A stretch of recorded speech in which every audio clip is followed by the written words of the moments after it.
on Sagittarian Matters, we're talking about The Traitors, Season 4, Episode 7, with special guests Beaux Lyles Lamotte and Dr. Joan Lubin.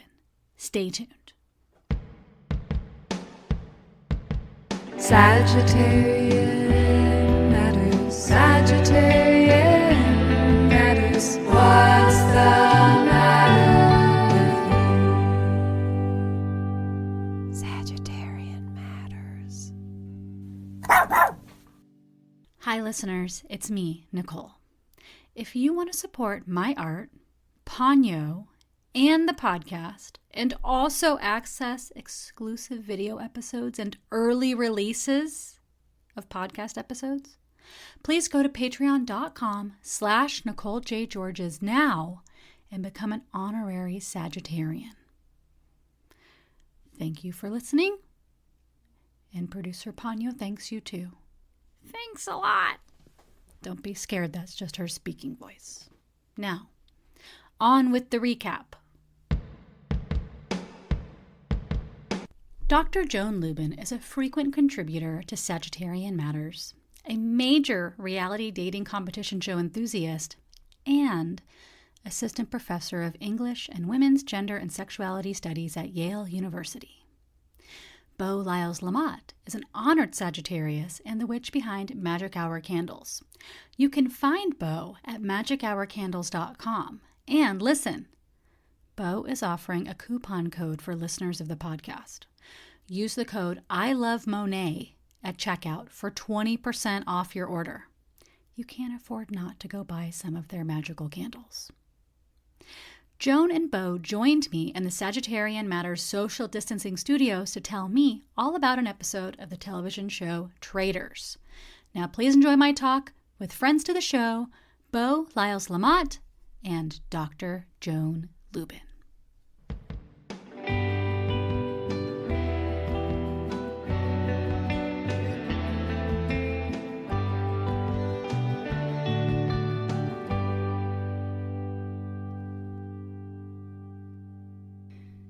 Welcome back to Sagittarian Matters, Beaux Lyles Lamotte and Joan Lubin. Wow. Happy to be back. Can't wait to be back. Love this. Beaux, we've taken on a third this week because I was at a meditation retreat on Thursday when the show aired, and I had a sense I wouldn't want to immediately come back from the retreat and slam Traitors so that I could recap it. So, Beaux and Joan, you have both offered kindly to watch the show and then describe it to me beat by beat, play by play, whatever feels important to you. I haven't watched a moment of it. I have no idea anything that's happened. And this is going to be especially good for listeners who don't even watch the show, who just listen to the podcast because they want to hang out. Absolutely. And Nicole, I'm surprised you weren't just pulling up your Peacock app on your phone on the way home from said silent retreat and just raw dogging, Lisa Rinna on the way home. So I commend you. Thank you. I've heard rumors about you, Nicole Georges. I've heard rumors about you mainlining Bachelor Nation content in secrecy at meditation retreats past. That wasn't a meditation retreat. That was a Linda Berry retreat. So we were... It happened to be held at a retreat. Difference? It happened to be held at a retreat center, but talking was allowed. I see. I had done my spiritual work for the day. It was time to go home to Bachelor Nation. But I just trusted that both of you, it would be more fun to have both of you tell me everything than for me to spoil it myself with like Evan Ross Katz's memes or whatever. Yeah, definitely. Thanks for having us both. It's a real treat. And you're both, for people that can't see the video, you're both wearing fashionable hats in sherbet colors. Mm-hmm. I am. This is a beret. It is getting smushed by my headphones, but listeners, we're on beret watch. And spoiler alert, there is no beret at the breakfast table this week. We'll get to it when we get to it. There is a very strange hat, but I decided to wear the beret because no one was representing for the beret community. Thank you for representing should I go get a beret? No problem. You know what? It's up to you. How about next week? Next week I'll wear a beret. Okay. Mm-hmm. And Joan's hat is more of a yellow toque, a stocking cap. That's right. I've just got your standard watch cap, you know. Hmm. Just had to pay my respects to Moira Higgins one way or That's right. another. That's right. Well, so where are we starting? At the banquet? We sure are. We start with everyone's entry into the banquet down a dramatic flight of stairs, so we get a really good look at all the outfits. Hmm. And it's very like if you can imagine, Nicole, like it's kind of like a medieval times meets like dark sort of lighting of like a goth sort of for people who like to watch Housewives, a throwback to Carlton from Beverly Hills. Maybe like her dining room chairs meets like a spirit Halloween. So you're getting all of the vibes of the banquet room are dimly lit, and it's a lot of like sort of fake skulls and the tablescape is very elaborate. And the energy with the very limited guest list is kind of like the only audience for these outfit reveals are each other. And so it has the kind of sad, underattended energy of like an adult prom or like Totally. a community center dance. Totally. You're like, I just saw my teacher 5 minutes ago and now she just changed her cool outfit. It is very much like that. It's very much like that. I do want to look outfit by outfit, you two, Let's do Yeah. it. We because have this is it what pulled up. we're doing. We're just giving Let's get our into it. our reads of the outfits and readers, I mean listeners, you can also look at these on their Instagram page. It's Traitors US. Traders US at Instagram. Okay. So the first person we see on the roundabout, but is actually the last person we see come into the banquet in her grand entrance, is Lisa Rinna, wearing kind of like a little sailor lad outfit. It's like a Victor Victoria where you're both the sailor and the whore when you come home, Yes. when you dock in the port and all the sailors hit up the brothels. Lisa is doing it herself. Oh my God. And this is actually, I'm surprised I'd have seen this look before. Spoiler alert. It was worn by Conan Gray, who's like a singer about town, gay singer about town. And I thought it was really cool on him. It is very gender expansive. Hmm. It's a little Gothic Lolita. It's a little Christopher Columbus. We have the sailor Yeah. stuff on the top, a huge floofy sleeve, and then really floofy. What would you call the skirt? Can? Yeah, like yeah, and also petticoat junction vibes. I Yeah. don't know. And it looks like she's wearing hockey skates, but there she is. She's wearing a Yeah. matching boot that looks like it went over her existing shoes. It does. I think they're like a spats situation. Wow. And It she's also wearing. does look like it's denim, which makes it way cooler in my opinion. If the whole It thing was does. denim, I'd love that. Look at that hem. Ooh, that's not lined. Just saying. Project It Runway. Michael really Kors would does. have a heyday at this, but it's not lined, everybody. It It is some didn't read as couture. denim on the show, but in this like fashion shoot, it kind of is. Though it's hard to Yeah. tell if it's not like sort of like raw silk also. Also, if that is denim, it's so heavy. And I commend her commitment to the look. And she's Yeah. wearing a poisoned amulet. Is that She true? sure is. She That sure is. blood red costume jewelry clipped to her lapel carries within Not it the obvious at power to all. kill. Yeah, not obvious at all that this like professional fashionista lady is wearing the chintziest piece of like Clip-on costume earring. jewelry you've ever Yes, seen in it's your just literally life. one clip on earring. They lost the other one, literally.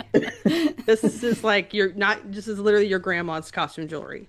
All right. Okay, let's move on. The next person is Maura Higgins, wearing kind of like a Schiaparelli-esque liquid metal with a maybe like a platter for a hat.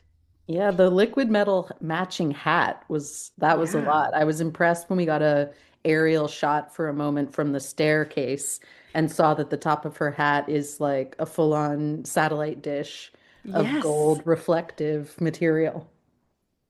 Yeah, it's like a metal frisbee. Nicole, what do you think about this one? Would you wear that hat You just know, to walk the that dog? I would definitely wear this hat to walk the dog. I'll do anything to protect myself from the sun. This looks like a couple seasons of Love is Blind ago. The winners of Love is Blind, that meaning the people that got married and made the most sense, when they came to their reunion, one of them, who was like a nerdy scientist woman, was wearing a bodice like that. Do you remember really? this? Do you remember this, Joan? Which It was nerdy scientist are we talking? It was the woman. She has long black or brown hair, and she married this like dorky white guy who she gave a full makeover. Remember, she gave him like a Studley makeover, and they came. What are their names? Unfortunately, that captures like 90% of the couples on the show, where the woman, the best you can hope to do on this show is find some plausible raw material to mold into your Pygmalion husband by the end of it. Remember, she. Her and him were both like or she was a chemist and he was a physicist or Yes. something. And then Yes. he did show up at the reunion being like, I'm grateful to my wife for teaching me a lot about fashion. And he was wearing the craziest, ugliest shit I'd ever seen in my entire life. Ugh. I couldn't take my eyes off him, so I didn't even clock that she was wearing a liquid gold bodycon suit of armor. It was like a apparently. She-Ra bodice kind of thing Very She-Ra. Very She-Ra. at Yeah. the Love is Blind reunion. Anyway, we'll never remember their names. But I just moved on to the next person, Candace. Great. And whoa, my Medusa. Whoa. Yeah. Whoa, my Medusa. She is wearing the Thousand Snakes headpiece from Spirit Halloween. Truly. Yeah. Somehow, I though, don't- she's not even got the tackiest fake gold headdress of the evening, if you No. can believe it. Spoiler alert. I mean, also, Candace, let me just say this. Candace is too good for this headpiece. Yeah. Girl, I don't like it. I don't know, whatever the show stylist was like, try this. It's going to look great. La la la la la. I think that's a horrible idea. Also, This I is- wouldn't wear like a villainous thing to the banquet because it's No. flagging traitor. Why would you Yeah. do that? Oh my God, if I was on the show, I would wear a nun's habit every day. Great idea. I would be like, And "Who, you're me?" in the Holy Child little getup. That's right. That's right. This looks Yeah. like Project Runway Avant-Garde Challenge. Yeah. The feathers and stuff too. Mhm. Yeah. It's also a little bit giving Love Island theme Ugh, party yes. night, where they just Yes. give them like a box of dress-up clothes as Yes. if it was a preschool full of toddlers and Yeah. say, make your best, sluttiest outfit out of this random assortment of trash. And that Yeah, it's then you bad. get then you have Candace. It's bad. It's also she's just too good for this look. It's poorly styled. Yeah. Okay, next. Eric. Aw. He You looks know, great. He looks great. I think it's like a crystal that has, or no, it's brocade, kind of like couch fabric. I'll a show bit. the listeners. Yeah. And he is also wearing a brooch. Yep. So brooch watch. We got 2 brooches so far. I wonder And if this the one is producers threw not that cursed. in. Oh Mhm. yeah. But I think that, that could have been a good opening for Lisa to be like, ooh, let's look at each other's brooches, and kind of like she touches his, he could touch hers. That could have been a nice opening for Lisa. Mhm. Oh my God, this is so fun, you guys. He's Wait, kind of like an Easter. He's like an Easter egg. I want to show listeners the ones that I didn't show them yet, in case Okay, anyone is like watching this. Okay, there's Lisa, I mean, whoa. Yeah. Candace with Laura with the or frisbee hat. Laura, Yeah. Candace, Medusa, Ugh, horrible. Eric. Eric's With going the- to Easter. Okay, then it's Rob. And now Rob, What? wow. Okay. I mean, can I just say, wow. Rob debuted his flair for fashion on Love Island, which is how he made his reality TV debut. And there he really set up his signature look as overalls with no shirt. And this is a variation. This is the He doesn't kind of, like I didn't shirts. know how to make a high fashion version of snake overalls with no shirt, but here he is wearing a kind of Christmas apron, Like a bit bib. of Yeah. body armor. Yeah, Yeah. it's a lobster bib with a kind of Renaissance theme. Yeah, it kind of looks like Renaissance meets like maybe like some Burning Man art a bit. It is Paired very with bib. a It's brown giving suede bib. cowboy boot, and why not? You know what? With the same fucking shoes he wears pretty much every time. And he also just looks unbothered. Now, people are thirsting over Rob. Still? especially in this episode. And this is, I'm going to say evidence number one is this no shirt look. People went goo goo gaga. I mean, I'm saying people, I mean everyone who is attracted or likes this type of cis man. Okay. So, This is really, Joan, would you wear this? Not in not in I mean, this is a creative solution to the butch beachwear question problem. Oh, So we can enter this into the running as no more okay. or less offensive than any number of gender neutral clothing lines that have been launched over the past couple of decades. But this is not, it's not the top of my list when I have a formal event coming up. okay. Well, No. just wondering. All right. Yeah. Oh, wait, I'll make sure Okay. people get to see that in Oh, case. yeah. Look at I'm Rob. always willing to take requests, Nicole. So if this has moved you in some way, I'm a modern man. We'll talk off mic. All right. Okay, now So, we're going to go to Mark. Mark, who we still have, this is more, I'm seeing more of Mark with this still of his fashion than I have the too. entire season of the show. Me too. Me too. He's wearing one chainmail sleeve, which Yep. I'm sure it weighs also probably 10 pounds. And then it does look like he's wearing a cool studded skirt, which I like. Yeah. okay. Yeah. Mark is also being gender expansive, and I'm here for it. I don't know Mark. He's sort of just like a blank slate, even at this point, which is, we're getting down there. We're on episode 7. We I are. have Yeah. to hear Mark talk. Yeah. Turning a man with this much going on in his image into a blank slate is a real feat, but Agreed. they've done it. They've just completely neutralized this Yeah, and man's because we look. don't know anything about his personality, every time he speaks, I just look at his like ringlet curls and think, what a beautiful hair. I'm just like, I kind of zone out too. So, yeah. I like his Colonel Sanders tie, and his face in this still looks like he's a magician. Oh, he gives Yeah. very magician energy. He He's really giving does all those magician. rings. Very much so. Just, Yeah. I don't know how to do magician face, but there it is. All right. But the phases of the moon hand tattoo, it's like taking it from magician to like tantric yoga instructor in a way that is making me uncomfortable. Well, let's They're go. really the magicians of the spiritual world. Yeah. We got Okay, next, Dorinda. Wow. Oh, Lord. A lot going on. She looks like the mascot in an Ole Miss football game. Is that what their colors? She's looking I have no very, idea. No. very football mascot. Cool football reference. I'm like, we have no idea.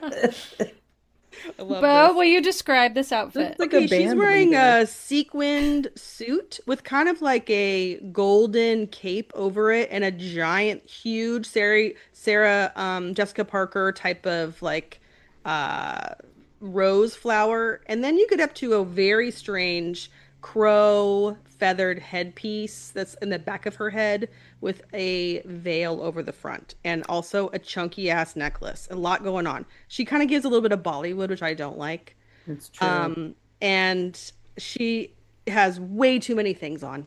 Take off the hat, take off the cape, take off the necklace. Dorinda will look great.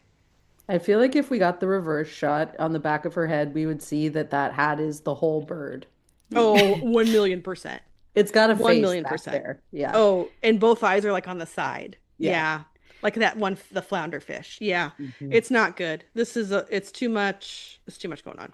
This feels like what is the company on Project Runway where they're like, and please feel free to use the blah blah blah fashion or shoe wall, or accessory wall. accessory Yeah. wall. It feels like somebody gave Dorinda access to the Fashion Nova Yeah. accessory wall, and she went bananas. She went bananas. And, it's just too much. The overall. Party City accessory wall.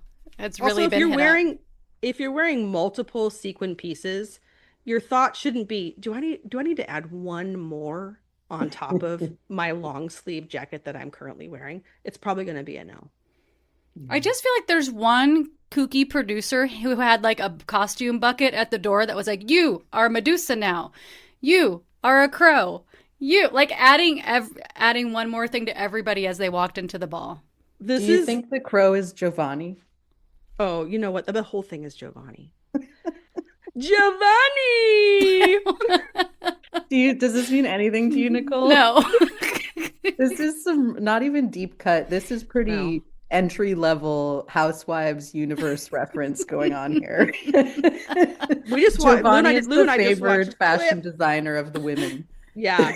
And Dorinda really rubbed it in Luann's face that she found it first. It was really stupid. Incredibly stupid. This is fun. I really feel like the two of you can speak some languages that I don't know. Oh, 1,000,000%. A Yeah, million we percent. can, and we will. And we will. All right. Okay, moving on. Kristen, my Looking other great. girlfriend. Oh my God. I feel like she was dressed by Tara Lipinski and Johnny Weir in this Definitely. look. This is giving Definitely. figure skater. It's figure skater down. I also just was like, I know they are styled. The entire team of stylists is, I'm sure, working really hard on all of these outfits, or maybe harder on some than others. But I just feel like this gives me like she's wearing this red sort of jumpsuit, but then you have kind of like a mother of the bride slash like even maybe Dracula's bride cape, see-through cape on the back. Like, Yeah. take the scissors, girl, and just cut that off. I feel I like don't know this why was a that's back there. stylist attempt. You know why it's there? Lesbianism. This Yeah, is an outfit that's feminization. signifying I have Yeah. a complicated gender and sexuality. That's right. And I might be wearing a pantsuit, but I'm still soft and feminine. Oy, oy, oy. Mm. We don't need to know that. You're so hot. You could wear a fucking burlap sack. Let's be real. So Let's talk about this later, but I thought everybody brought their own teams or their own stylists. Because, like, you see some people, at least on the season like Parvati was on, you saw some people like Danielle that just you could tell they were dressing themselves and like weren't looking the same as like the housewives bring their own glam teams to Traitors. And the housewives like bring their own lighting to Traitors. And then there's other people that are celebrities that are like, what? That are just showing up like as you or I would. But I wonder, do you think there was unified, like there is a team of stylists on the show helping with this? I mean, I do, because I think that they want them to all kind of have some cohesion, like they're all going to the same event. But I do think they bring their own clothes. I do think a lot of accessories and other things, like that cape, for instance. I think Kristen probably brought this, Yeah. and her team of stylists picked this out. But I think if we look at some others, the headpieces, even on Mark, the chainmail thing was added. Like that's, that kind of thing. I think Rob didn't own that bib. That bib was provided for him. Rob He's was not like, taking that bib out. was Rob like, I'm going to wear pants and no shirt? Yeah, probably. And Or he then, probably had a different shirt on, and then the stylists were like, we're going to like medieval times at Spirit Halloween. You have to look the part. I So, feel like you have just hit the nail on the head of the entire aesthetic of Traitors is medieval times Spirit Halloween. yeah, totally. It really is. I Totally. heard someone when I was preparing for this conversation, taking in my Traitors content, someone was like, someone was like, I'm so glad Michael Rappaport got voted out because he's the worst person in the universe, but I really wish he'd been around through this banquet so he could have seen what the fuck outfit Michael Rappaport would even have worn to such an event. It's like almost impossible to fathom. Okay, what I think he could have been kind of Phantom of the Opera-y. Oh, I think he would have maybe done like a half mask that's so kind of interesting because thing. I was thinking like Plague Mask. Okay, we're both Oh. thinking obscured face. This is And maybe like a wishful thinking. cape. You're just trying to cover his face as Cover his head. easy as possible. That is wishful thinking, Joan. It I really think he'd is. wear a bag on his head and possibly on his body as well. Maybe an executioner's hood. And also a ball gag, so we can hear him talk. Yeah. Yeah. Okay, Yeah. next up. Next Now- up, we have Colton. Oh my Wow. God. We're not really seeing the full glory. What's underneath this, Nicole, is a full, like, first time in drag, sort of beaded pearl, Dickie. Like Yeah. Sasha Colby has worn one. Like it's kind of just like a pearl Dickie situation, or a really, really long necklace that has multiple pearls on it, rows of pearls.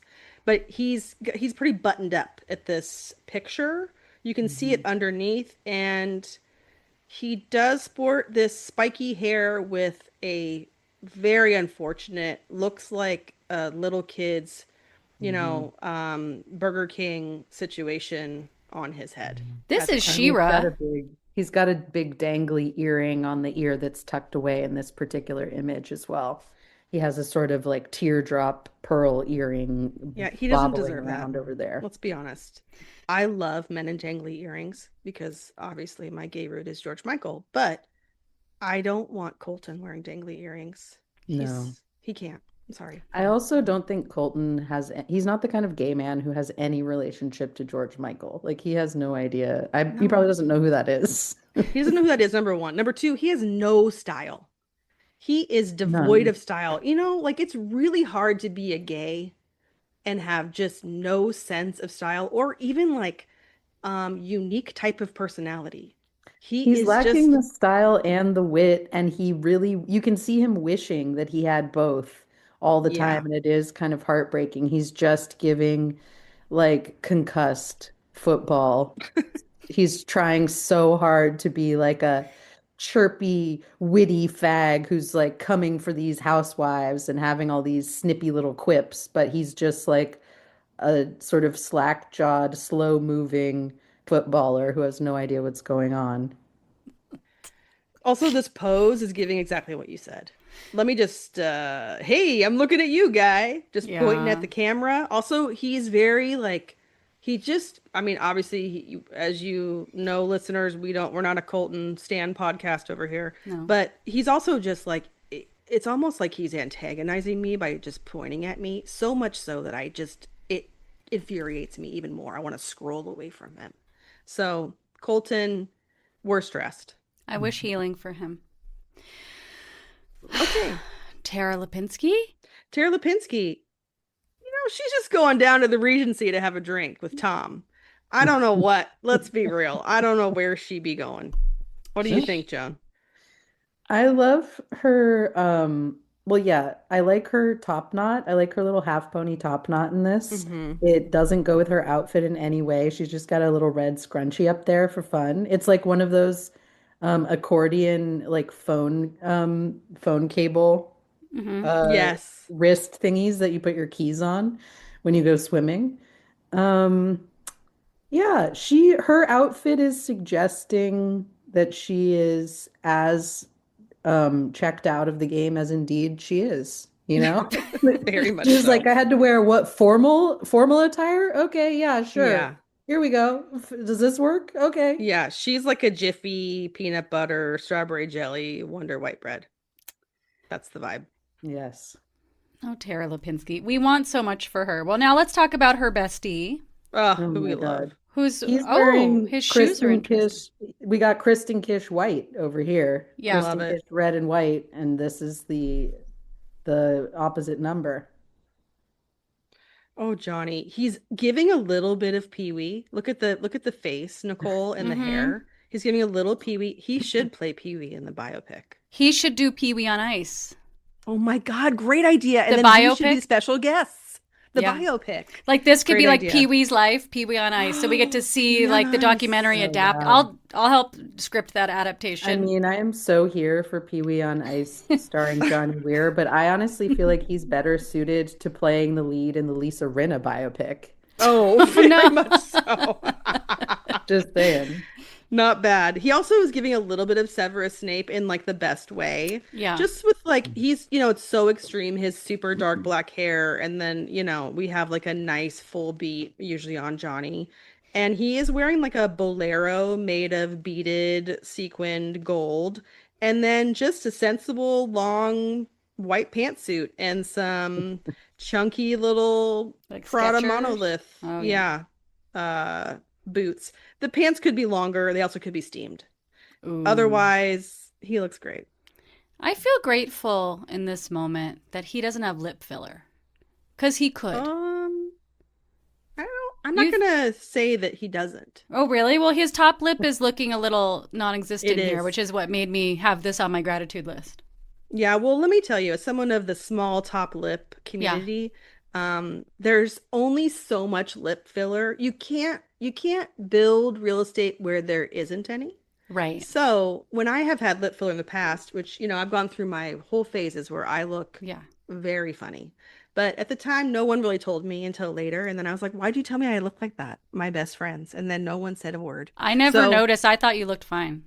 well, thank you. You're welcome. Um, the Great, top lip great is even. really hard to get right.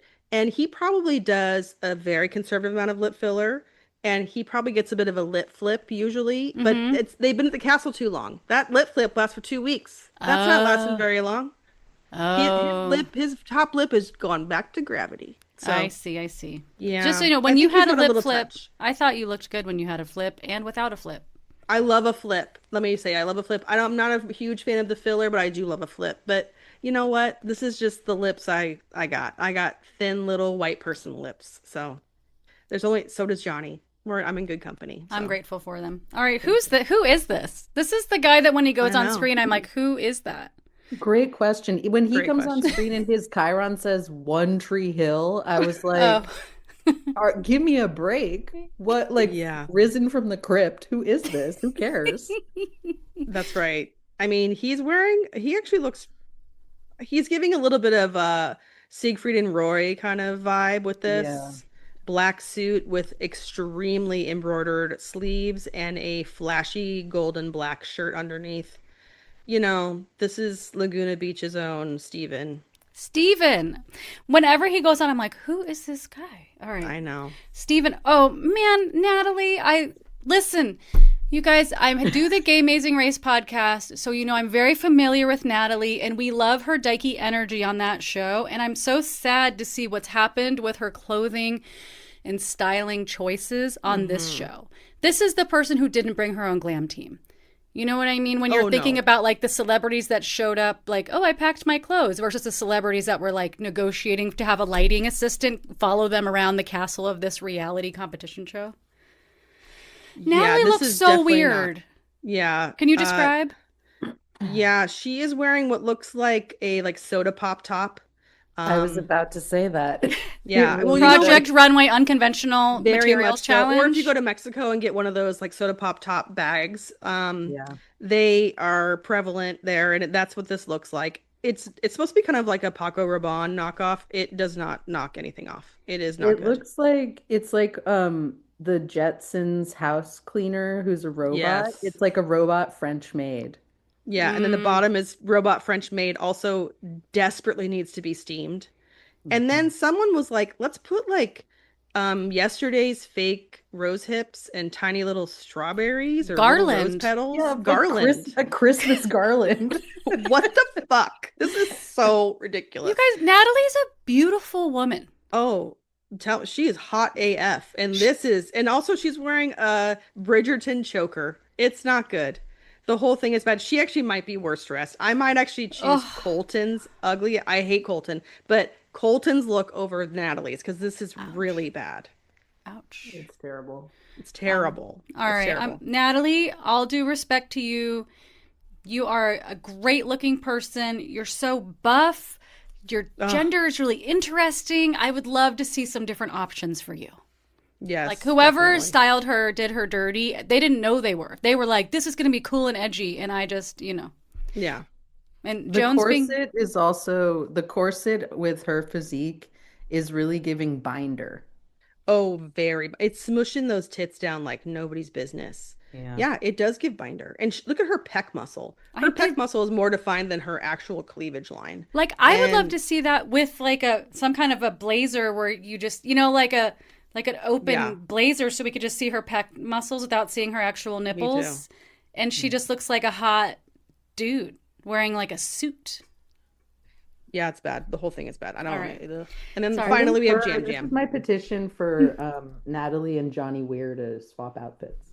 Oh, Oh, yeah. I would like that. I would very much like that. I mean, I don't want Johnny. Johnny is too fashion forward to be wearing this horrible outfit. But I actually think she could wear Colton's outfit and probably look better than Colton too. So just pile it on Colton. Nobody cares. Thanks for the Okay, finally switcheroos. we have Jam Jam. Okay. It's And He looking is like an wearing, angel. yeah, he's wearing a suit that's a little bit too big for him in the top. The pants Mhm. are too short. It's ill-fitting. And then he has a beautiful feather stole Mm-hmm. and one single strand of pearls Mm-hmm. and some little, flappery loafer type shoes. I think this is fine. He's looked better. Yeah. The bar was low The in bar the is low. roundup. Mm-hmm. Joan's being joined by my cat. Guy. So cute. It was Cat's like, what am I wearing? What about me? his beautiful calico fur coat. There was some point where I gave Guy a Project Runway read in the style of Law. Where I was like, what did I say? I was like, your fur coat is fantastic, but your attitude is atrocious. That's right. I think that was the read, yeah. All right, Okay. what happened at the banquet? Let's talk about the episode. Okay, so we open up in this banquet. Everyone walks in. The whole premise of this banquet is to murder in plain sight, Right. where Lisa has volunteered very graciously, might I add. The heat is already on her. I was actually kind of surprised that she stuck up and said, I wanted to be wearing this brooch. I That thought was a it, bad move on her part. I agree. I think it should have been Candace, honestly. Um, Lisa has no capacity for strategy. We've seen this over multiple seasons of Housewives, and we're seeing it here on this season of Traitors. She's really reactive, and mhm. her main move is to say, I know you are, but what am I? Like that's all she can really do.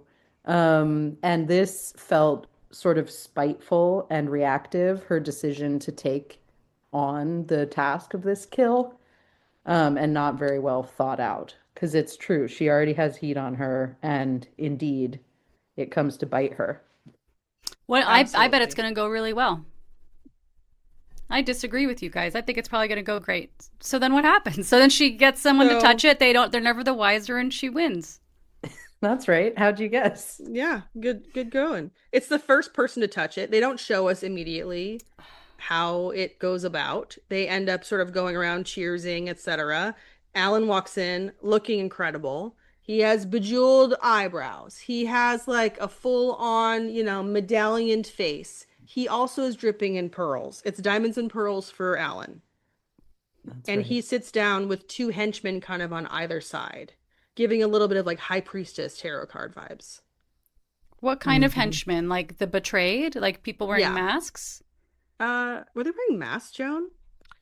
I don't remember. If they were, they were Who are black. the betrayed versus the druids versus The Yeah. who? I betrayed are don't like remember whenever them. you like roll up to a challenge, everyone's like, ah, because there's people wearing robes and those golden masks.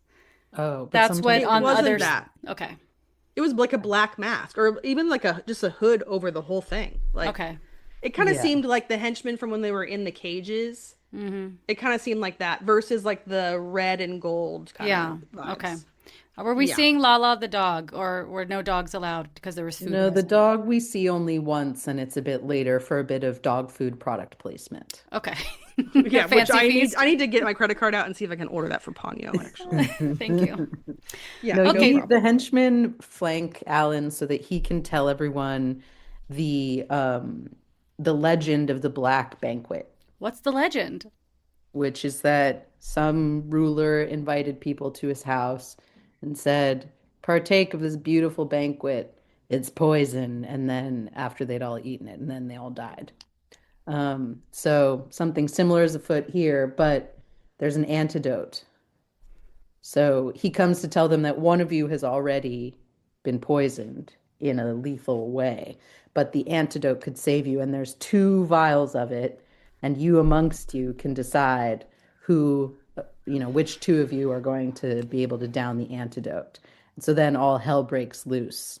A really, truly alarming and unexpected, panic-driven combat unfolds. There chaos. Pure Yeah. chaos. Really? This is like when the Oh, COVID very vaccines first chaotic. started and people were driving to different parts of town and Yeah. shoving in front of grandmas who lived in that neighborhood. And they were like, give me the vaccine instead. I'm from Beverly Hills. Literally, yes. And the main perpetrator is Natalie, who has a feeling.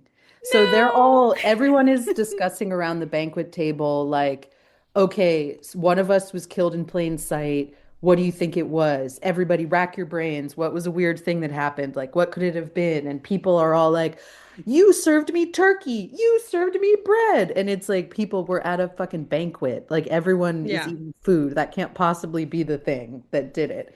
And so then, um, but so they kind of don't arrive at any plausible theory of the crime. They just start attacking each other. And Natalie is like, I have a feeling, I have a feeling, I need this. And everyone's like, what? And she goes wild. And it's Natalie versus Tara Lipinski for the Mhm. antidote. Everyone agrees that Kristen is going to take it. I Uh-huh. didn't know why. That Great. didn't make Well, any Kristen sense to kind of me. is like, you guys fight it out. I'm Yeah. not doing this. She kind of takes the high road. And Yes. so you see Natalie and Tara basically like fighting over the Like antidote. literally pulling, tugging a Yeah. bottle. Yes. Yes. Yes. Yeah. Tara Lipinski should have pulled Natalie's long ass hair. It's just there. It's just It's there up for and the an updo. pulling. It's an updo, Oh, baby. It's an she's ready updo. to fight. She was like, somebody hold my glasses. Okay. Yeah, exactly. Yeah. Exactly. Uh, and people are like, Jam Jam, you do hear a little bit like, He ooh, needs maybe it. maybe it's me. And everyone is sort of thinking that it is them, or Dorinda gets accused of serving, and she's like, I'm a natural server. I loved that. I loved it too. But so then what happens? What's everyone else? Is everyone else like, ladies, ladies? Like, what's going on? People Yeah, are I mean, just in stunned silence watching them scream and shriek and duke it out. and they think they're like, Natalie, we can't hear anybody over you. And then finally, Kristen just takes the antidote off of one of the trays and fucking drinks it like a fucking like an incredible boss. You know Yeah. why? And She's a then kitchen boss. She's I a know she's like, lesbian. it's right here. Let me just take this. Good And for then her. Tara Lipinski and Natalie are still like this, and Maura looks at them and just says, "You want to fucking drink it? Just drink it." And then Natalie drinks the antidote. I'm surprised. What I thought you were going to say happen is Johnny Weir comes up behind Natalie, hits her over the head with a lamp or a bottle or Yeah. something, and then Tara gets the elixir. But No. Too bad everything in that room was probably plastic, so that wouldn't have worked. tries to hit her over the head with a champagne bottle that's actually Party City like bubbles in a plastic with thing. with Mark's chainmail Yeah. pinned on arm. Yeah. Okay, so then Natalie takes. Is everyone like Natalie or a traitor or what? What's the vibe? Not yet, but because they don't yet know whether the antidotes worked or not. So then Okay. it's revealed that in fact, goodbye, Jam Jam, R.I.P. R.I.P. And Um, as this whole thing is going on, we also see one of the three in this episode shots of Rob just deep throating an egg. So that's you'll right. also see a full 3 times? hard-boiled egg. Well, it There's a was lot of Steven hard and boiled. Rob. There's a lot of hard-boiled eggs going right in there. All the whole So one egg, one bite. that's a gay camera operator. I can tell you that right now. And he's just wanting to see that huge egg go into Rob's mouth because Rob's not talking. He's not saying a fucking word. Lisa's No. not talking. Like none of the traders are really saying anything. And yeah, yeah, we do How see do that Jam Jam how do is we the see person. that? Joan, How do we how see do that we Jam see Jam's that? dead? I don't know actually. Okay, What happened? Alan walks around the table, right? Slow, Yeah. and he's edging them. He's like, one of you has been murdered. And he's walking like just really slow, and it's great. And then the henchman, Alan gets across the table from Jam Jam, points his finger at Jam Jam, and the henchmen go and grab Jam Jam, grab his fucking chair. They grab his chair and drag him out of the banquet. Meanwhile, which this is I love to hear your take on this, Joan, because this is a production crux here for me. Meanwhile, Jam Jam is yelling, "It was Lisa! It was Lisa! She Yep. kissed me! She kissed me! It's Lisa!" Jam Jam should. I'm sorry. When have we ever seen a murdered person say it was this person who murdered me? Right. I don't think so. That I thought was a horrible idea on the producer's part to be like, I mean, unless Lisa had a heart out, just like Mama Yeah. Kelsey. Yeah. That's what I think maybe because I was like, you just basically blew up Lisa's. What are you doing? Like that, Yeah. he should be able to say something. They should have just had like a, I don't know what gag or I don't want to scare Jam Jam, but if you're gonna do this big reveal of him being drug out by henchmen, from the banquet, he Then should have been able to say something because I think that was kind of a dirty dog. Because everyone was already suspecting Lisa anyway. Yeah, So it really just kind of was was kind of like really underscoring that it was definitely her. And then it definitely. made the question around what Candace and Rob are going to do vis-a-vis Lisa's obvious imminent banishment becomes more consequential because it's so Yeah. clear that it's going to be her. Oh my God. I mean, Alan is like elated by this. He loves this whole, and everyone, and Lisa puts her best soap opera. She's like, I did not kiss him. I never kissed him. I mean, it's just sort of like, I Well, air kiss.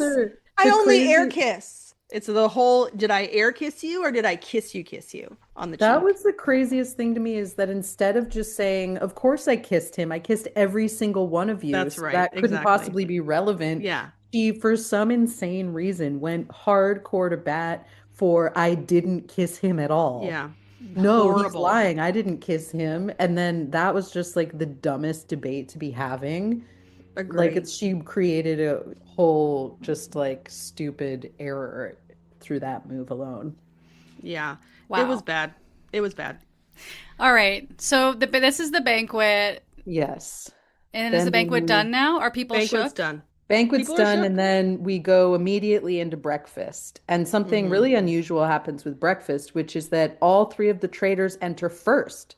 And they do. They debrief because Rob and Candace had no idea who Lisa was going to murder or when it happened or by what mechanism she was going to achieve it or what. So they debrief with her at breakfast about like, why did you choose Jam Jam? What's up with that? Like what happened there and whatever. And Lisa was like, it was done within the first 5 minutes. It was done. She And was she did very a great pleased with job. herself. She Did just they said, like, show it? Oh, yeah, they did. She just Yeah. said like, "Oh, I'm getting stuck by my bro." Like she was like, "Ouch! She's like, "Oh." Can you help me with this?" And Yeah, Jam maybe Jam is this just closed? Is this hooked it. fully closed? It was seamless. It was Did perfect. she kiss him? It has nothing to do She with the did. kiss. I mean, she probably just air kissed him. Let's be honest, because that's what all the housewives do. Because you spend a lot of time being glam, you're not going to put your glam on someone else's face. I thought Maura's And he was wearing remarks were white. the most compelling in that case. Maura was like, I'm hyper conscious of who kisses me and doesn't because I didn't want your lip combo fucking up my makeup. That's right, exactly. And they know, as female celebrities around who spend a lot of money on their glam, they're not going to waste it on your face. That's right. Is there The other salmon at the thing- table that's mentioned? No, there's no No. mention of the salmon, but that's because they're now on the egg train. They're on So eggs. They don't need They're on salmon deep anymore. throating eggs. I mean, They've the got eggs are big. hard-boiled They're eggs, huge. one They're after like this, another. and people are like, What? I mean, it's a lot. In fact, a lot. literally during this conversation of the traders debrief at breakfast is punctuated by Rob eating full Another hard-boiled full. egg. It's a one biter, Nicole. Yeah, I know you it's don't eat really eggs, weird. No. but let me tell you, I mean, a one bite of a hard-boiled egg. I'm. That's not for me. If it's for you, great. But it's a It's lot of very- egg in your mouth at once. You know. It's very a dog with peanut butter, just like it's an endless kind of mouthfeel problem. Just coming Yeah. back from the retreat, I just want to offer my perspective. This is the opposite of eating meditation. You know, it feels Oh, like it's a real get it 100%. down. It feels like it's like the dog has something it's not supposed to have, so it's eating it as fast as possible. And I'm like, just pause for a second. Yeah, like Yeah. I would nominate Rob as part of the fraternity of chicken smoothies for breakfast men. You know, Right. like Oh, that's the for real. energy. Which- Yeah. Yes. Which we saw, Beau, last season of Love is Blind. Someone was like, Gross. come to my house and look at my routines. And one of them was A taking boiled chicken breast with a packet of Crystal Light. in a magic bullet. Why Which was would you actually- eat meat like that? I don't That was understand. actually That's an so gross. improvement. That was an improvement gross. upon the Japanese dating show Boyfriends, I think it was called, that was on Netflix, where Yeah. one of the guys in the house was a go-go dancer who only ate pureed boiled chicken and water.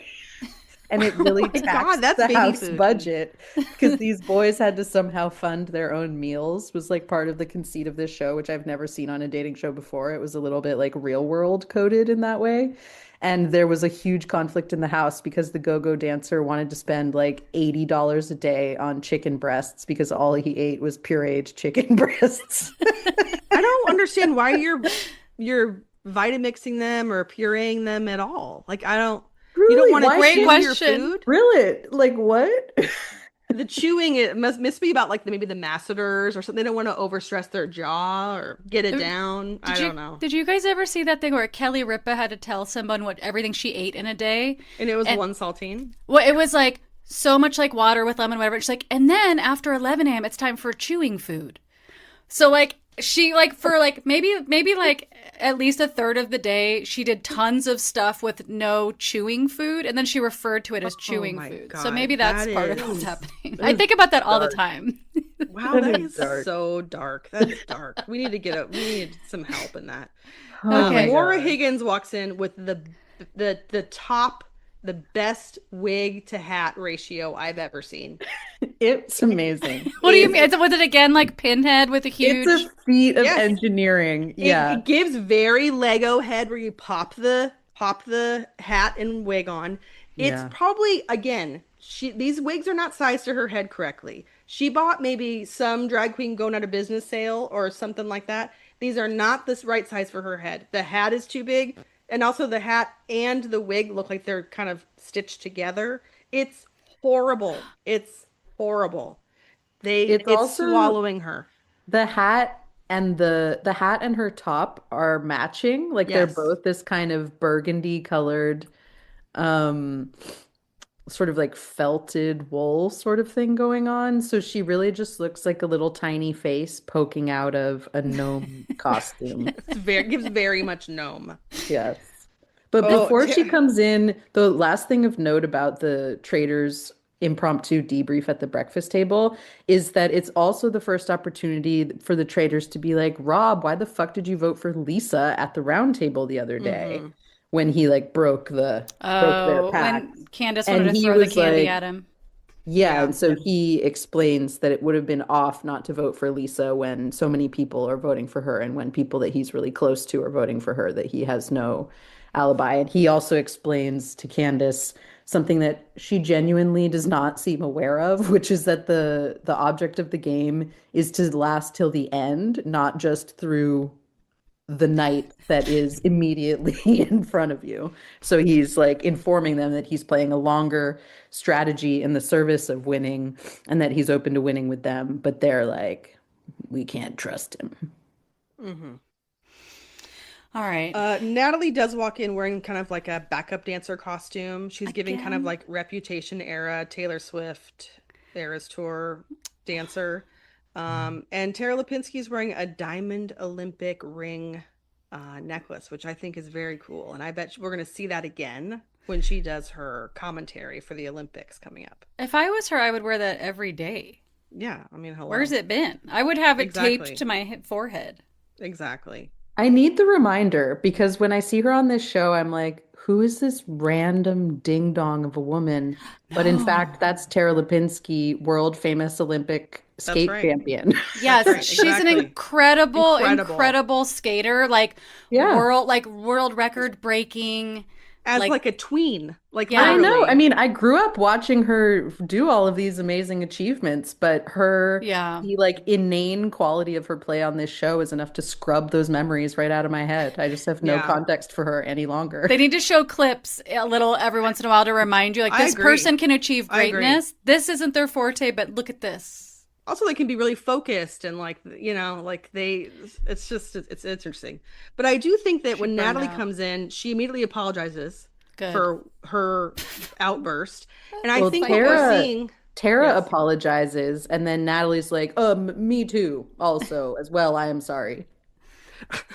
I but thought undercut the I sincerity of her I do apology think that slightly. like one thing we're not talking about, because this is the difference between these celebrities. The celebrity traders is like they just are so just they care about their screen time and also like how do they look and da da da da. Da. They're not as used to looking outside themselves. So when you see somebody like Natalie, I immediately thought at the banquet and even today, what she could have said, which maybe was cut, is hey, I'm from a game where if you get an advantage, it is a huge benefit. And it could be the, the thing that catapults you to the end. And I'm sorry, at the moment I saw the antidote as an advantage in the game, and I should have been like, wait a second, be more like egalitarian with the whole thing and sit back and kind of like see who needs it the most. But that's not the vibe of where I come from. Advantages are advantages to her as a game player, and she kind of missed the boat on kind of explaining herself. I thought that would have, made her look a little bit less of a threat or less like Totally. a traitor to the other players. Absolutely. I agree. And I think it's also, it's not only I think one of the major differences is like, of course, some of the games have different qualities than the Traitors. So some gameplay skills from Survivor or Love Island or whatever might be directly transferable. But fundamentally, it's like the gamers, the Survivor players, and those type of people on this season collectively, like of the original cast that started the show before any murders or banishments happened, collectively, the gamer cast had a grand total cumulatively of about 300,000 social media followers Mm, total across okay. all of them added together. Whereas like Portia had the most Yeah. Instagram followers of anyone on this cast this season with 7 million. And Maura Higgins has 4 million. Mm, Lisa Rinna has about that many as well. Rob has like 1.5 million. mm. And that's comparable to like Kristen and some of the others. So like Mm-hmm. that's the range of the scale of celebrity is so vast actually for this cast. What it means for some people versus others is like really different things. And when Mm. you have 7 million Instagram followers, it matters a lot more that you've managed your gameplay in an amicable way with other people on screen and that you're likable and whatever than it does if you're have 20,000 followers like Natalie does, and you're literally there to win the money at the end. Like That's those right. are really, really different goals. And it Yeah. shows in the way that their strategy You manifests. guys, this would be me. This would be me with 20,000 followers on there, just like fighting Me with too. somebody. I'm like, okay, everybody, I'm going to go on the Traitors as my big break. And then I just act like a feral maniac. Yeah. And then And everyone's, this is that class divide we talked about last episode. yeah, It's just it's not it's different. The access that Lisa Rinna has compared to, even Tara Lipinski or Michael Rappaport for that matter. It's just like, they might actually, Natalie wants that money. She wants that. So does Jam Jam. They want that bag. So I feel like, it's not, I know it's celebrity, but we're using that term with some broad strokes. So. yeah. Can we just pause really quick? Bo, have you finished Traitors UK? No, I'm on episode 10. So you already saw Fiona be like, I think Rachel's a traitor. Rachel's a traitor. I loved it. I loved Fiona. I love her fucking act. I love the way she Yes. talks. It was Yes. great. Oh, my whole family is coppers. She didn't kill me. I was like, she is the Lucky Charms guy. Like that's the vibe. Yeah. She's the guy from Lucky Charms. I But was she just also like, gave oh my God. She also gave my mom, where she's like, ha ha ha, and then you like she pauses for a second, and you're like, ah, like you She's know that you glitching. you could be really scared of her, like you could kind of Yeah. see that pass over her face. You're like, keep her laughing. Oh my god. Yeah, it's a little, yeah, I can see that. Yeah, I'm at a great place where people are finally being like, "Is it Rachel?" I was like, "Bitch, what?" I mean, I know it's easy to be an armchair Wait, contestant, did Harriet but have her moment? Harriet already had her moment. It's Rachel. And she got booted on out. Wow. Yeah, right now Can we're you down believe to in like Harriet? poor Jade. That's all I have to say is Jade. Oh, If Jade has one fan, it's me. Because like Did I we just ever feel find like out what her PhD, what she pursuing a PhD I thought it in? was like psychology or something, I thought. Okay. no, you should look that up. But just so you Okay. both know, I'm pretty tapped in to the UK traders like market, and people are because Jade's part of the press tour. Like Jade, because she got so far, is part of the press tour, and people love her, and everyone's like, Jade's a model. Jade should walk the runways. Like, she's okay. And everyone feels Okay. bad for her. She's got a real underdog story, and she's gonna be fine. Like, on the I'm show, just I like, felt sad for her lay too, but off. yeah. Yeah, it was a lot. It's been a lot so far. But just so you know, you're not alone. We all saw it, and everybody was like, Jade, justice for Jade, and she's getting it. I mean, right now, no spoilers, but No. I mean, Rachel's gonna take the whole thing, in my opinion. She's gonna throw Steven right under that bus. That's my guess. Well. We'll see. We'll have to see. Yeah. Anyway, back to that. So we're still at breakfast, I think, and we're about an hour No, in. that was the last thing that happened at breakfast is Yeah. the Oh. apologies from both Tara and Natalie for letting their panic get the best of them. Natalie's defense is that she went into fight or flight and couldn't help it. That's me. Bad defense, Mm-hmm. Yeah, it was a pretty bad like defense. I said. That's And And then then after breakfast, we have people in their little breakout rooms debriefing in various ways. So Candace tries to get ahead of it all and indict Natalie because of her antidote behavior. The antidote mania is really popular as a reason to indict Natalie this episode. But Colton is all in on Lisa. And then we cut to Lisa and Natalie and Tara. And Lisa hears Natalie accidentally say, well, the other day when we murdered someone, I mean banished. And then Lisa says, gotcha. And really tries to dine out on that little tidbit, unsuccessfully, but quite doggedly. That's good strategy because that, in fact, is how some people get out sometimes, is they have a slip of the tongue like that. Because all you're doing is saying, traitor faithful, murder, banish, and you say the wrong thing and everyone's like, I got you. Yeah.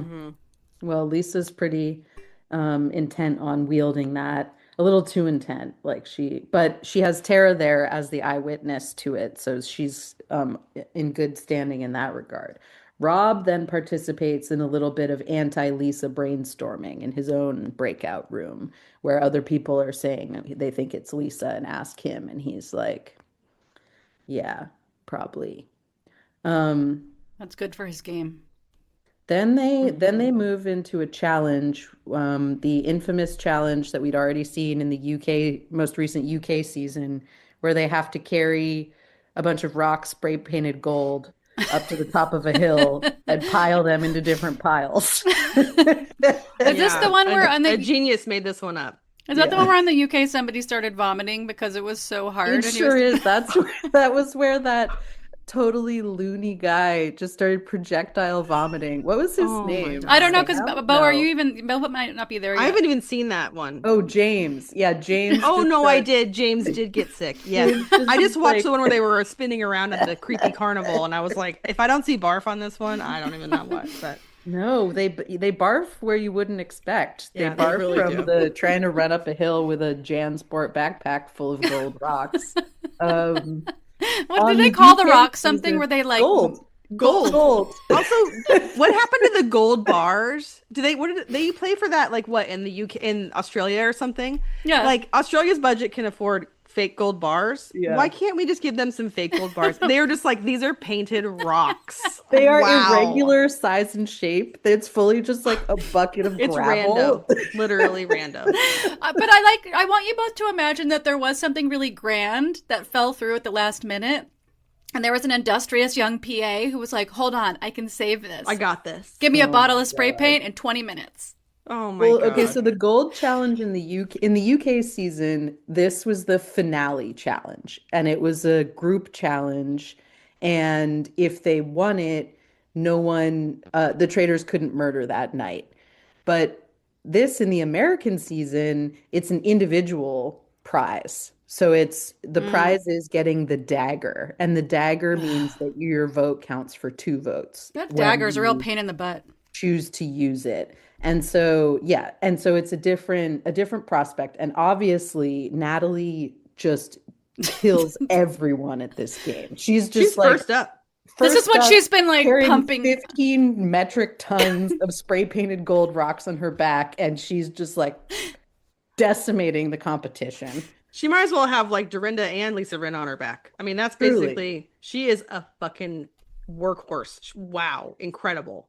Absolutely. Meanwhile, cut to Dorinda, Lisa Rinna, and Candace, the housewives, who are like, they get mad on the housewives when they have to like walk on a piece of lawn wearing their high heels. And this show, they have to like scale a mountain with a bag of rocks on their back. Like, fuck no. These ladies They're are not not doing it. having it. They were just like doing a desultory shuffle, like walking slowly up the hill. That's right. Yeah. That's right. And you do see Rob and Colton just bro the fuck out. They're just Yeah. broing out. Colton's like, I'll carry your rocks, Rob. And Rob's like, hey, bro, we should really vote for Lisa tonight. It's just another case of Rob. I mean, if you're a Love Island watcher, you saw Rob just like not give really a fuck about any woman on that show. And he actually really didn't care about anybody, but he really cared about his friends. So he just is showing his bro card yet again, and I'm a little bit worried for the future. Oh. What worries you I about just that? get worried that like if it comes down to their getting to seduce, which we don't know, Oh. that he'll try to seduce Colton or and then it just would be Mm. like a bro turret and he, you know, may or may not have some sway coming up and I don't want him to it just to be two bros up there. I don't like Yeah, that. We've I seen a agree. lot of bro down. Season 2 of UK of regular people traders was just like a total bro off and I watched that before this. Mhm. And I just was like I told Nicole I was like I don't even want to watch this because it's just like these horrible like cis het white men just offing everybody first and it's just like it's just boring to me so Yeah. I don't So want that to continue. I'm a little bit nervous. You I gotta feel watch like Australia Rob, season 2. Go ahead. I In think we Australia already season have 1. Australia season 1 is season 1 is season 1's incredible. impeccable. Season 2 has a finale you'll never forget. Okay, wow. Amazing. I think Rob knows that Colton is too dumb to be a traitor, though. I feel like Rob actually is. I think that we do see in this episode, shockingly, that his emotions start interfering with his strategy because he is such a bro-loving bro. Hmm. But I don't think that his love for Colton would extend to making the truly bad strategic decision to make Colton a traitor, because Colton is a loose cannon with no impulse control and a really poor grasp of the mechanics of the game and really bad foresight about the consequences of his actions. And I think Rob is aware of all those things. And I don't Mm-hmm. think that he would sink his own ship by having Colton there unless he was recruiting him only to then sacrificially have him eliminated like thereafter or something like that. That's my But Rob can't take Trader's Pet Colton to the end because I don't think Rob can then be like, fuck off Colton. I don't know. Hmm. He's too broy. He's kind of in a weird Oh. situation here. Because if Yeah. you imagine those two at the end, they're Colton thinks they're both faithfuls, and then Yeah. Robin's gonna be like, actually, fuck off. I don't see Rob doing that. He would do that to any woman on that cast, but I don't see Rob doing that to Colton. I feel like Colton is going to get banished for being too chaotic pretty Yeah. soon, like He's before not it a very comes good to any of faithful. that. Yeah, of Yeah. course. Of course. Yeah. All At right. this Okay. So mission, then, we see that everyone, you can give your gold to anyone too. So, like, we see, like, Oh. Lisa just gives her gold to Steven because, she's not he's gonna, like, it's I'm like, not winning this. What with Steven yeah, my so from it One doesn't Tree really truffle and Hill. one matter rock at a from One Tree time. Hill. Yeah. Yeah, and you see that the 6 players that are gonna compete for the dagger are Colton, Eric, Mark, Natalie, Rob, and Steven. And the most gold was Rob. So he has, like, the main chance here to win the dagger, which is basically he has to look them they everyone has a slate. You get to look at the slate, either has an X on it or has a dagger on it. Rob can ask you some questions. And he is human lie detector. And if he thinks that you have the dagger and he successfully calls it out, it becomes his dagger. What? So that's the premise of this. This You is don't It's just win new. it very go outright. fish. It's It's very go very go fish fish. coded. He's like, here's his huge strategy. Rob's like, first I ask him questions I know the answer to. And then it cuts to him saying to Steven, what's your favorite color? Yeah. Or He's like, what's your favorite game? It's yeah. like And he's Mario like, Brothers. you guys know the answer to this question, like for sure. You're using this as your litmus test to assess the veracity of all statements. Like, I Yeah. whoa, don't what even the know if I fuck? know Yeah. your favorite colors, either of you. I don't Yeah, have a exactly. favorite color because I'm an Exactly. adult human with a complex consciousness. Like that's Mine's totally rainbow. fine. Yeah. So Rob is like, what's your favorite color? All right, I know that's the truth. Now, do you have the dagger? And he's like, no. And then Rob's like, all right, next. And it's like totally anticlimactic. He does that with every person. Yeah, Um, but Joan, if you were hot for Rob, yeah. let me just tell you, everyone's panties were getting a little soaked at this because everyone loves Rob being like he's kind of intensely he's kind of Scorpio and out a little bit. I don't know what his sign is, but this is this very Scorpio move where you're just like I'm gonna interrogate you and be like I'm gonna look you right in the eyes and be like, "What's your favorite color?" and I'm gonna try to see if you're lying, right? And then be like, do you have the dagger? And then you're like, no, and then he can tell if you're lying. But people were like, oh, I wish Rob would talk to me like that. So that had a lot of people being like, hey, daddy vibes. It did. Doesn't work on me, sorry, but Ultimately, it was Natalie. He immediately clocks her ass and says, "Give me that dagger, bitch." And she yeah, said, "Yes, sir." And that's yeah. that. I'm surprised Yep. she She didn't was stab very him with obvious. it. She was Why? very obvious. How I was like, what are you obvious? doing? She was like, he asked her if she had the dagger, and she was like, um, no. I mean, she's like rolls her eyes and licks her lips and is like, Yeah, are she you does like, what the every fuck? telltale sign at once. Literally pulling on her ear and scratching Yeah, her. And this She's was like horrible. Panya when she's uncomfortable, and she's like, Yes. pretty Yes. much. Like, yeah. Exactly. Yeah. So then, Exactly. okay, so then they're going home for the lunch buffet. And before they go in, Rob says, "Okay, you guys, I have the dagger. Let's not tell anyone else so that our team is protected or whatever." And Mm-hmm. then in his little interview to the camera, he's like, mainly I just wanted to build some trust, but also it is good, good strategy. Why not? Yeah. And everyone's like, "Oh, Rob, we feel so protected by you. Wow. Thanks, Rob. Good thinking, Rob." Mm-hmm. And no one, I mean, Rob is playing a great game because no faithful thinks that he is a traitor. Yeah. Not No even a one little has bit. suspicion at all about him in any way. Mm-hmm. I Um, wouldn't. I'd be like, who would choose him as a traitor? Agree. yeah. So then Candace goes to Lisa in the lunch buffet line. "Johnny is on to you." And Lisa's like, "Shit." And then, but then Lisa then immediately tries to bring up Natalie saying murder. And then Tara Lipinski is like, "I also heard that." Mm-hmm. And we are seeing too that like we're seeing kind of some of Candace's gameplay really trying to protect Lisa. This is like right before the round table what and this is something that Rob he underestimates these housewives and he very much so as we have seen thus far is underestimating Candace.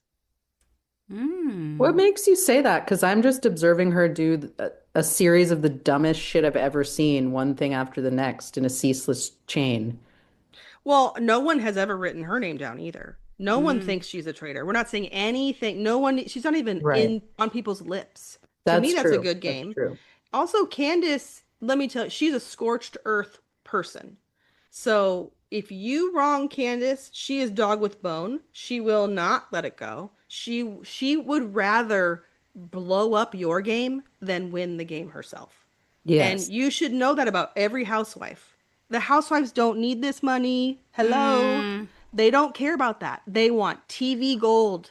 They are on there to make a story. So why the fuck would you be going against people who the only thing they like is more views, more engagement, more followers? That's how they make their money. That's their gold, versus like Natalie who's trying to get the actual money at the end of the game. So Yeah. I know for a fact that Rob's never watched Potomac Housewives because if he had seen Candace get mad over something as small as giving a woman a beverage and then the person insults her in her own home and then she loses her mind as throws his purse. I mean, like, she goes from like 0 to 60 very Oh, yeah. quickly. So, Hmm. You guys, this is the housewives discourse that I've been missing this whole time because I just watched this show and I'm like, there's some fancy ladies. There's some people I recognize from The Amazing Race and an odd selection of comedians and celebrities. So this Well, is the yeah. very amazing helpful. thing about the Housewives is that, like, most people have to take their reality television expertise and translate what they can into this new context, and it's not a perfect fit, and they have to learn new skills on the fly to make it work. But the Housewives uniquely are the faction of this celebrity cast who can actually play their game simultaneous to the gameplay of the Traitors. Meaning, Mm-hmm. like, the Housewives' whole shtick is about monetizing like plot generation and the ways that it courts social media engagement. And it doesn't matter if you're a traitor, a faithful, if you're doing good strategy, bad strategy, if you have good alliances or none, if you're doing a good job at the traitors or not, they can do that interpersonal plot generation just with each other on the fly anytime there's more than one housewife in the room. And they are kind of playing a parallel game inside the game this season, I think, of just housewife um, vibes. Agree. And if Rob would have watched last season and saw Portia, I mean, sorry, saw Phaedra on and her eviscerating reads at the round table, and also her, I mean, I actually can barely remember anybody else that was on that cast of celebrities, right? But I Yeah. do remember that Phaedra was on, and I remember what she said, and I remember how iconic she was. That's the vibe that we're working with here. They know how to make really good, memorable TV, and that might be just by blowing up your game. So, Watch you know, out. Watch out, Rob. They also know how to hold and maintain a grudge across multiple seasons and possibly decades of actual time in a way that you would think, like, I'm surprised that that hasn't been more relevant here as far as like it's interesting each season of The Traitors, which players emerge as the kind of stenographers of the cast, who are the mm, record keepers and the ones who remind people of who did what and who voted for who. And at a Like choice Jesse. moment, you pop in with a little bit of yeah. data to drop some knowledge on some people and reframe the conversation. And it's surprising to me that there hasn't been more like screenshot receipt energy at the Housewives reunion brought to Mm. these round tables. I was anticipating a little more of that. Yeah, I think we might see that next week or the Ooh. beginning of that at the end of this episode. Spoiler It's alert, true. we're Yeah, at we the had round shots table. fired. We had Candace fired some shots. We Yeah. sure did. Can We're I at the round table. Yeah. Wait, I just want to say one more thing if we're diverging a little bit, which is Joan showed me a finale of one of these shows. I don't know what show it was. It was a reality dating show where somebody had a contestant In the at the nail. reunion. It was the ultimatum. It was the Oh my ultimatum, God. not queer. This hetero ultimatum. And this Okay. woman, because they're not allowed to bring their phones or anything on stage, had a QR code pasted to the bottom of her acrylic and was like, "Hey, somebody, let me use your phone." And Nick then Lachey. Hey, Nick Lachey, come here with your phone. And then he scanned the QR code and she was like, do, do, do. And up popped all of the screenshot receipts that she wanted to refer to for her segment of the reunion. Incredible. That is housewife behavior. Wow, I Yeah. love that. it made me think Yeah. of that. Okay, Anyway, I like that. we're Okay, at the round table. We're at the round round table. table. It's tense. Hmm. Lisa opens up the round table by going for Natalie. Yep, with the Uh, same old murder thing, and Tara Lipinski seconds it again. mhm. Tara.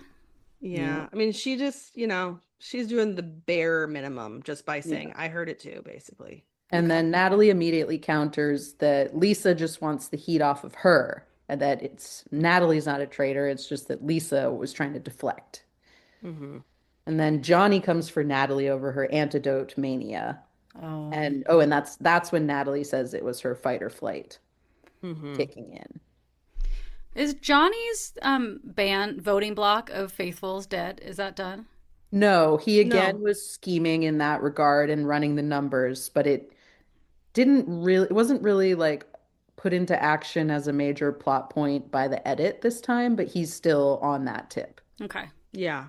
And you don't have the same kind of energy as we did with the last season when Sandra was on, having to explain with the chess pieces and the bar cart or whatever, here's how you vote as a voting block. This is how this works. You don't have that same energy from Natalie or any other or Jam Jam, no other Survivor player or even Big Brother player. So people are kind of like it's more of like an all or nothing kind of feeling at the round table, I thought, because it's just like, okay, I'm just going to be convinced here and now versus coming in knowing who you're voting for and sticking to your guns. Hmm. Colton Right. turns to Lisa, and says what everybody's thinking. Why would Jam Jam say it was Lisa? Lisa murdered me, and just being like, hey, that's pretty obvious. What do you have to say to that? And Lisa says that's a horrible excuse about she kissed everyone. You know, it's not great. It's not great. Rob sticks up for Natalie and then goes pretty hard for Lisa. Rob says, in this game, we are never able to talk to a tried and true faithful. And the only time we've ever done that was Jam Jam, who we know is a faithful. And Jam Jam's last words were, Lisa is a traitor. Is Dun, Candace dun, gonna dun. kill Rob? She might. She wants to. She sure does want to. Because she already threw candy and now there's a dagger in the room. All right. I Well, wait know. till you see what she threw at this round table. Okay. So he says all this stuff about Lisa. I'm sure Lisa is shocked and pissed, and she's ready to do some housewife stuff. Not really. By this point, she kind of sees the writing on the wall and she's a little bit bracing herself just to get murdered right that or to get banished right then and there. So Oh. Rob is more like the final nail in the coffin and less Yeah. like the dramatic turning point. The Oh. vibes have already been established from even much earlier in the episode that this is Lisa's night. That's kind of felt unsurprising. Like that just was the through line of the entire episode was sort of like it's Lisa. Okay. There's also a stray moment in here that just accounts for Dorinda's ultimate vote, where so Mora insists that Lisa kissed Jam Jam and that that was how he was murdered. And then Dorinda accuses Mora of jumping on the bandwagon and never really having her own idea until someone else has put it forward. Which, Dorinda. yeah. So then we go to voting. That's rich from her, I have to say. Yeah. Well, then I saw the Carrie, what's his name? Carrie O'Donnell. Yeah. The guy who you look, yeah, he posted just a screen grab of Dorinda's slate where she had voted for Mora but spelled it Morea. I just saw a whole video That's that amazing. somebody made of all the ways that people bungle names on there. It's great. I need to see that. It's one Okay, of I'm my gonna favorite show- parts. I will say, Jam Jam in the after show said that there is a poster in their room with everyone's picture, their name, and their pronouns. Okay? People- And so- people are just out here wiling out their true Phonetic trying. spelling. Jam Jam was like, bitch, are you not looking at that? You have to look at the poster. It's like in the back of the door or something. It's like you look at it all the time. And he's like, I don't understand why nobody can spell my name right or anybody else's name right. It's just is like, it was pretty funny. And I was like, I is can't very even funny. believe that. The way, I mean, I get the first vote, not knowing how to spell Portia, possibly. Yeah. But like, you know, That is so funny. you've been with these people for a long time. So More. And every single day you have to write each other's names down like multiple times. It's the main activity of this show. this is again, no, everyone is just there to look at themselves in the mirror and play this game for some, some screen time. So Yeah. it's a different type of stakes than when we see real people. This is Okay, here's the incredible. votes. So here's the vote roundup. Mark Okay. votes for Lisa. Tara votes for Natalie. Steven, Lisa. Maura, Lisa. Lisa, Natalie. Colton, legend, icon, traitor, Lisa. Eric, Lisa. Candace, ready for this? Rob.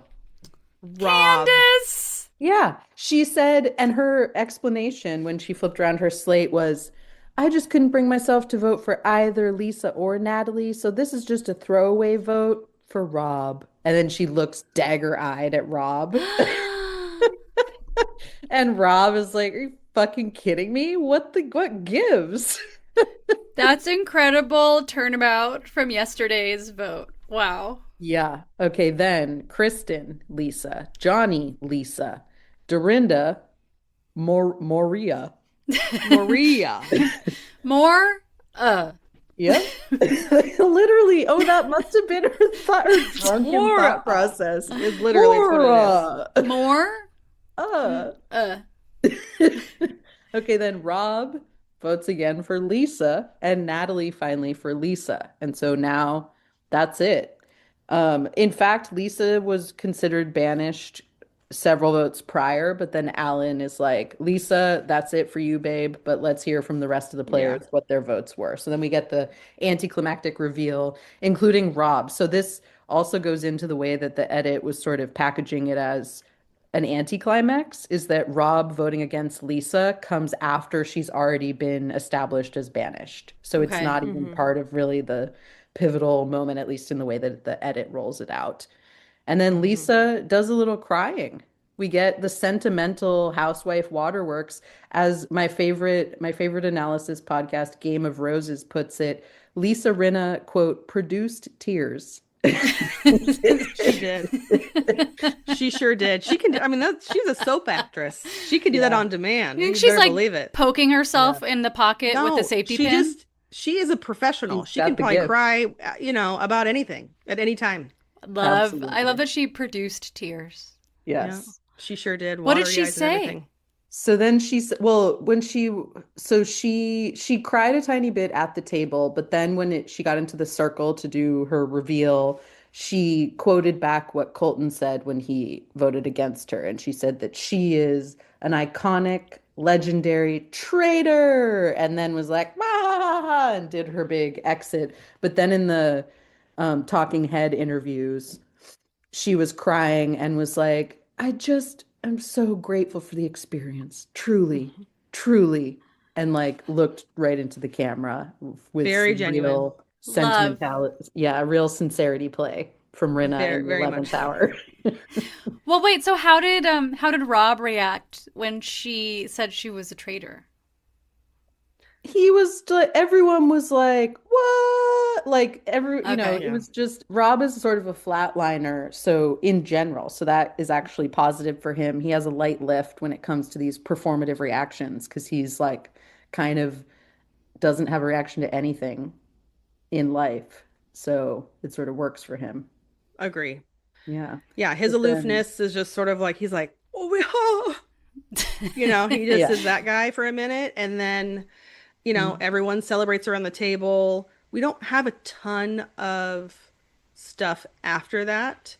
The only thing that happens after is it shows them leaving the round table and they're walking down the hall, Kristen and Candace, and I think a guy is maybe with them too, maybe Johnny too or something. Johnny, I think it's Johnny, yeah. Yeah, but Kristen goes to Candace, Rob? And Candace is like, oh, I know, I don't know, I know, I don't know. And that's it. So we'll see. And Rob is like, are you fucking kidding me? We don't see them interact. We just see him in his talking head interview being like, are you fucking kidding me? She's out of her mind. What is she doing? Like, this is not, guess we're not working together. Like, that's that. Do we go Um, to the turret? We no, we we we do at just the we very, end. very end. But what happens first is that we get Colton celebrating. He's immediately ready to take complete individual personal credit for the Lisa Rinna ousting. He's like, I just took one down. This really secures my place with the house where everyone loves me now because I just took out Lisa Rinna. Meanwhile, that's no one else's discourse of what has occurred here in any way, shape, or form. And mostly people are like, Johnny's like, I think it might be Colton. He might be a traitor because he's so insane and is acting so like erratically and inexplicably that the only explanation might be that he is in fact a traitor. Um, and then Maura, Colton, and Rob are briefly in the kitchen where they note to one another that Candace moved the table off Lisa at every opportunity at the round table, and Who that's says that? suspicious. Colton and Maura More to up? Rob in the kitchen are like, did you notice how Candace moved us off Lisa every time? And Rob says, oh my God, you guys, do you think it's a whole turret of housewives? And Is Rob the genius of our time, you guys? then we end with Johnny and Candace scheming against Colton and Rob Oh no. briefly. And then the cliffhanger ending is Candace and Rob enter the turret and take off their hoods, and she has a stink face on, being like, "You little asshole," and he has his kind of diffident, blank face on, being like, "I don't trust you," and that's where we leave it. Agree. But And let what? me tell you, Yeah. I think Candace's Rob vote was a stroke of genius. Tell me everything. Because, like I said before, a housewife is not playing for that. I mean, she wants the money, sure. That's great. It's going to buy some, whatever she wants. But they really don't want to be made a fool of on television. Okay? Mm. So no one is going to be playing Candace. Okay? Not today, Satan. Not today, neck. Not today, ankles. Okay? She is going to blow Rob up in any way she can. The fact that she voted for Rob and then had that death stare, if I was sitting around the round table, I would be like, whoa, it's so out of left field. It has to be questioned. it's just the same thing of being like, wait a minute, what's odd here? Oh, okay. The conga line was odd. The kiss might have been odd. This is odd. This is a vote. This Rob's never even had one vote. I don't even see Candace and Rob.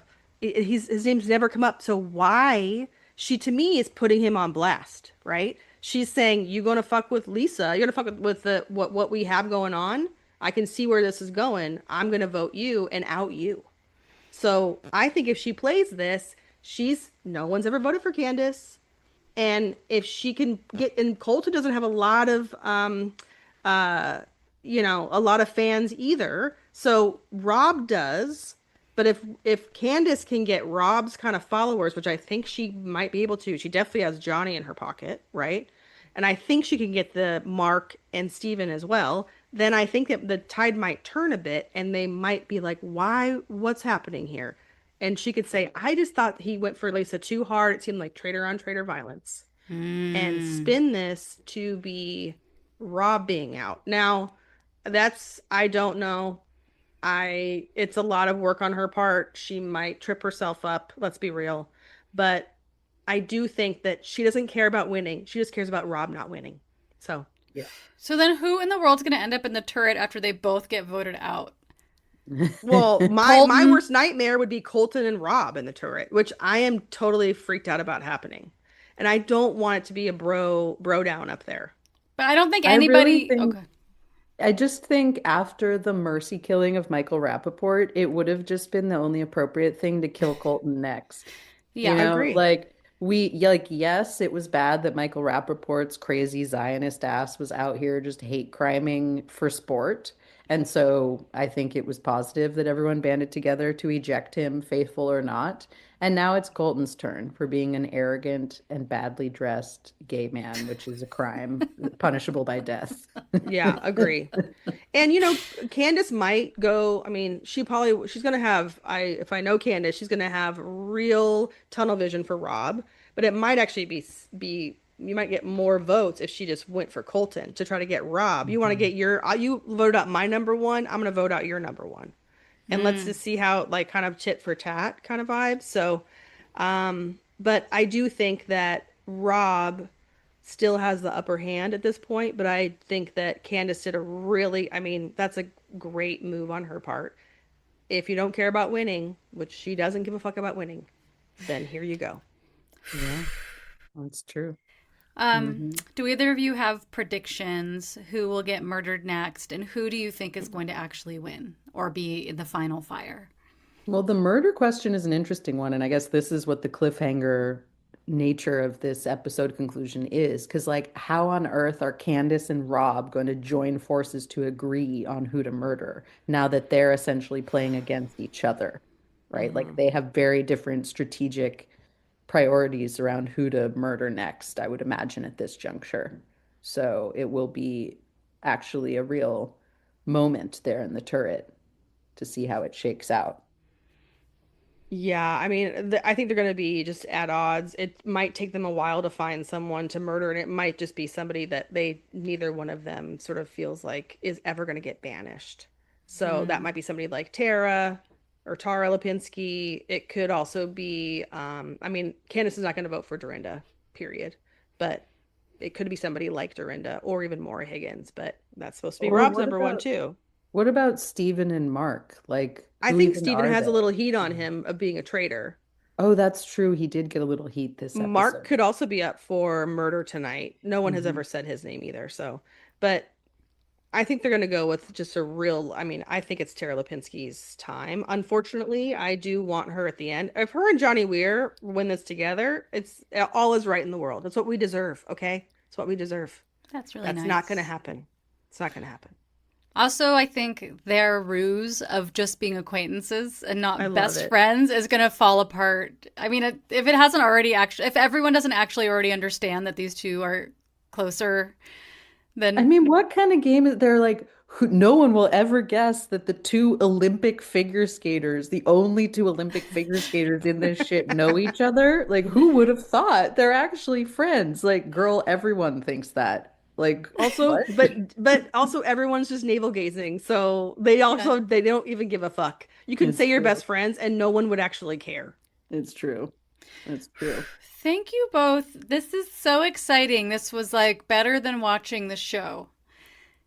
Um, thank you for I'm your excited for you to watch it and yeah. just at least to see the outfits in motion and to see My girl the dagger Natalie. stare. Oh, yeah, I want to see the On dagger the stare. I want to see my girl Natalie biffing it so hard. on the Yeah. question of predictions, I just have and winning and Yeah. whatever events, I just have to share something that I learned in my preparatory research for today, which is that US Traitors, unlike other American competition shows of this kind, is not filmed in America and Right. doesn't have an American production crew. And so it is broadcast in America, but it's not technically an American show in that sense. And so it's actually not subject to the 1960 game show laws that Oh. govern things like Wheel of Fortune and Jeopardy and other competition shows in the US that are bound legally to let chance or talent run their course and determine the winner. And so there's actually nothing legally checking the producer's liberty to manipulate the outcomes of any of the challenges or of the overall show. So it's much more like one of these romance shows than it is. Wow. It's much more like a love game show than it is like a competition game show. The other thing that I Ooh. learned is that anytime that they say there's a 45 minutes for a challenge or whatever, there's no clock. There's just absolutely no clock Oh, of Yeah. whatsoever. course I there's No. no mean, that's Yeah. clock. pretty obvious as a viewer. I don't think Yeah. anyone had to really confirm that for me to get the vibe that that's the case.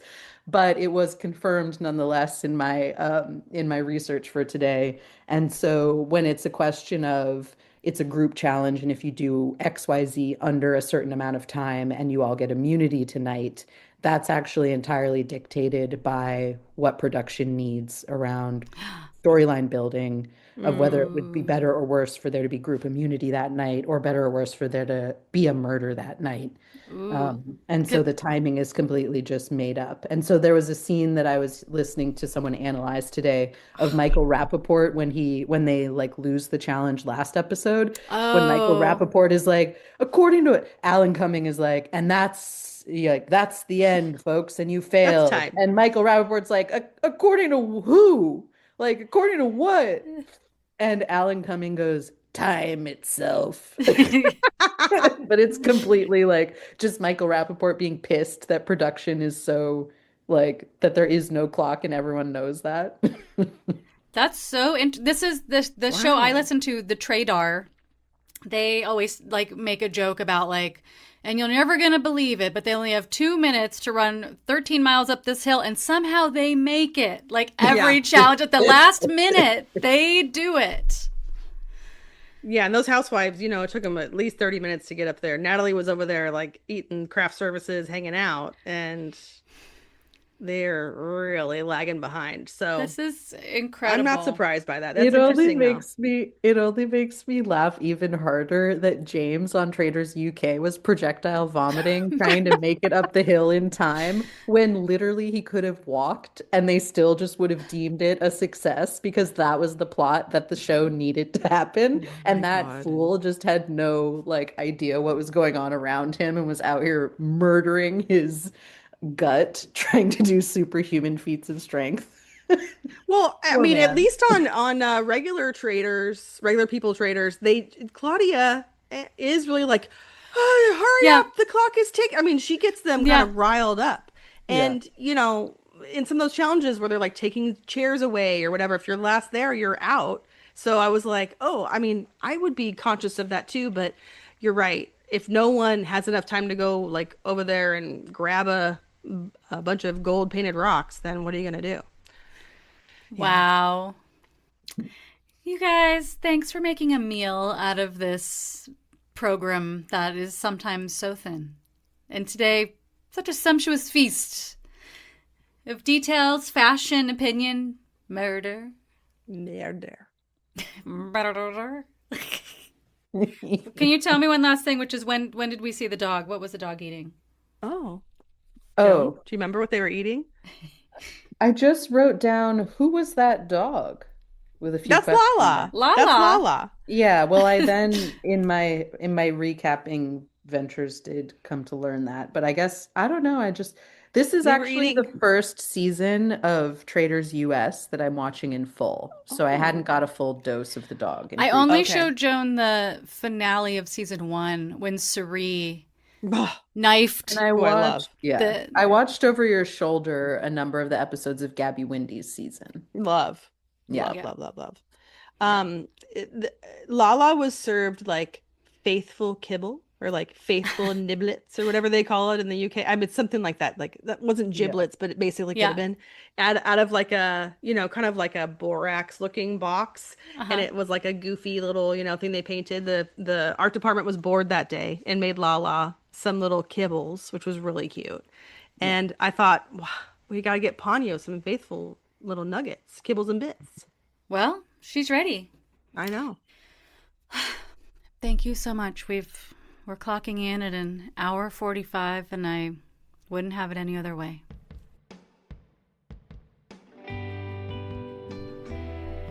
Sagittarian Matters is hosted and produced by me, Nicole J. Georges, with help from Ponyo Georges. Our executive producer is Chris Sutton, and today's episode was edited by me. Carolyn Pennypacker Riggs composed and performed our theme music. Please leave your 5-star reviews for us on iTunes or wherever you get your podcasts. Find us on Instagram at Sagittarian Matters and support us on Patreon at patreon.com/Nicole J. Georges. Thanks for listening, and we'll see you next time.